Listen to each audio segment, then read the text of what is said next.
بسم اللہ الرحمن الرحیم۔ آج ہم آپ کو اپنی اس ویڈیو میں طلاق کے بارے میں آگاہی فراہم کریں گے۔ مسلم لا آرڈیننس 1961 کی دفعہ جو 7 ہیں وہ کیا کہتی ہے؟ ناظرین، دفعہ 7 جو ہے وہ طلاق کے بارے میں ہے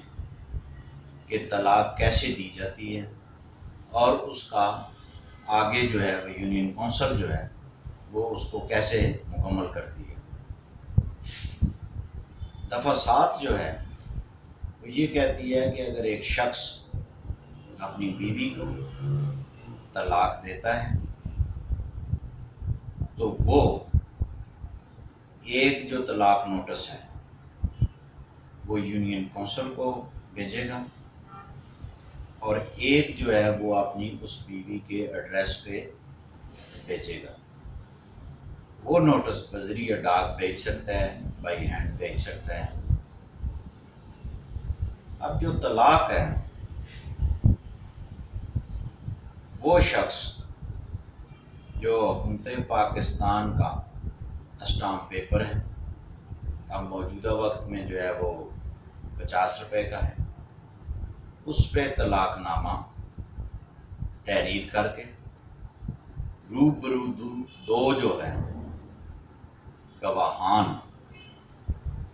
ان کی موجودگی میں طلاق دینے کا اعلان کرتا ہے، اپنے دستخط کرتا ہے۔ اسی طرح گواہان اس کی تصدیق کرنے کے لیے دستخط یا انگوٹھا لگاتے ہیں۔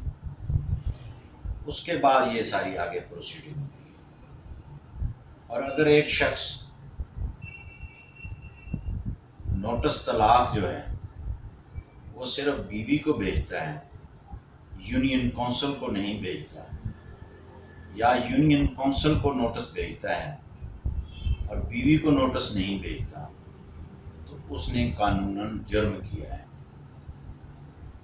اس کی سزا جو ہے وہ 1 سال ہے اور 5000 روپے جرمانہ ہے، یا دونوں ہے۔ اب جو طلاق ہے وہ ایک نوٹس ہی بھیجے گا، پھر دوسرے مہینے دوسرا، پھر تیسرے مہینے تیسرا نوٹس جو ہے وہ بھیجے گا۔ اب جب نوٹس یونین کونسل ایڈمنسٹریشن کے پاس پہنچ گیا ہے، مختلف ادوار میں کبھی چیئرمین ہوتے ہیں یونین کونسل کے، کبھی ایڈمنسٹریٹر ہوتے ہیں، کبھی کسی کے پاس اضافی چارج ہوتا ہے، جو بھی اس شخص یونین کونسل کا ذمہ دار ہے جس کو حکومت وقت نے اس مقصد کے لیے اپوائنٹ کیا ہوا ہے، وہ شخص کیا کرے گا؟ وہ شخص جب اس کو نوٹس طلاق مل گیا ہے، وہ اتھارٹی اس نوٹس کی 30 دن کے اندر قانوناً پابند ہے کہ وہ مصالحتی کمیٹی، آربیٹریشن کونسل تشکیل دے گا اور نوٹس جو ہے دوسری فریق کو وہ جاری کرے گا کہ جو ہے وہ یونین کونسل میں پیش ہو۔ اور اس کے ساتھ ساتھ جب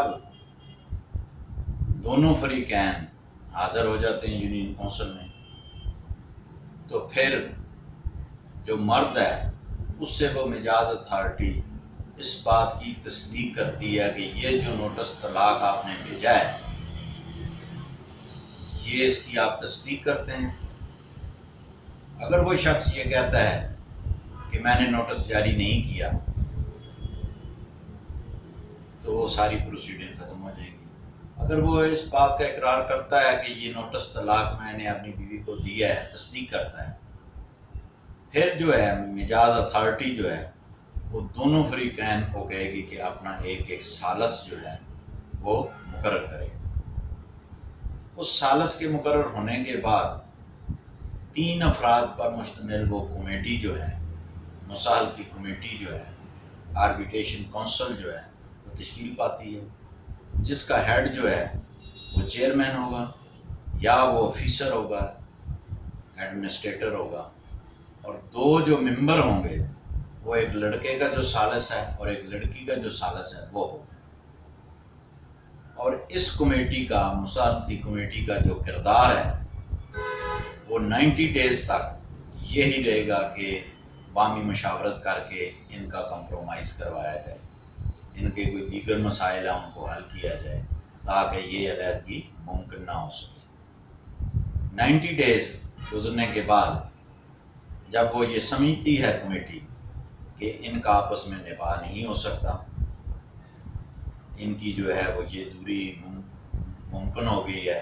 ہر ممکن کوشش کر چکے ہیں، تو وہ پھر طلاق جو ہے وہ فیصلہ لکھتی ہے یونین کونسل کی جو ہے کمیٹی ہے، وہ اس پہ جو ہے وہ چیئرمین دستخط کرتا ہے،